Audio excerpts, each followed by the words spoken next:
ဘာသာစကားတစ်ခုလေ့လာတော့မယ်ဆိုရင်ကျွန်တော်တို့အဓိကလိုနေရ talent မဟုတ်ပါဘူးကျွန်တော်တို့လိုနေရ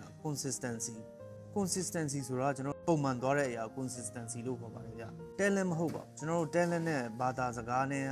ကတတ်စီပါเนาะကျွန်တော်လိုကနေရ consistency တည့်ရက်ကိုနည်းနည်းလေးပဲလေ့လာပါမလောပါနဲ့တခါတည်းအကုန်လုံးတက်ဖို့မကြိုးစားပါနဲ့နည်းနည်းချင်းစီနဲ့ဖြည်းဖြည်းချင်းစီနဲ့ပုံမှန်သွားပါအရင်ဆုံးကျွန်တော်တို့လေ့လာရမှာ B နဲ့တရနဲ့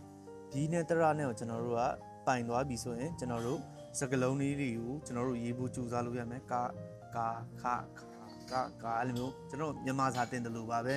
ကျွန်တော်တို့ဘယ်ဘာသာစကားမဆိုအဲ့လိုပဲ B နဲ့တရနဲ့ကနေစပြီးတော့တင်သွားရတာပဲလေစာဖတ်တတ်ရုံနဲ့မပြီးသေးပါဘူးဖတ်တတ်ရေးတတ်အတန်ထွက်တတ်နားလည်တတ်ကျွန်တော်တို့အခုခေတ်မှာလေ့လာဖို့က resource တွေအများကြီးရှိပါတယ်เนาะ ChatGPT တို့ Gemini တို့အသုံးချပြီးတော့မှကျွန်တော်တို့ကြိုက်တဲ့ဘာသာကြိုက်တဲ့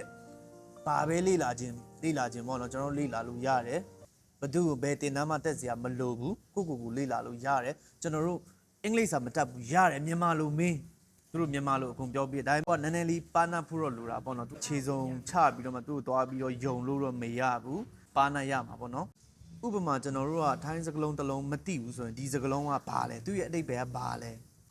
အတန်ထက်ကဘယ်လိုလဲမြန်မာလိုပြန်လိုက်ရင်သူကဘယ်လိုအဓိပ္ပာယ်ရတာလဲအဓိကကိုယ်တိုင်စဉ်းစားပြီးတော့မေးတတ်ဖို့လိုတာပါဘယ်အချိန်တွေမှာတုံးလဲဘယ်လိုအချိန်တွေမှာတုံးလဲ formal လား casual လား native speaker တွေဘယ်လိုပြောလဲဒါတွေက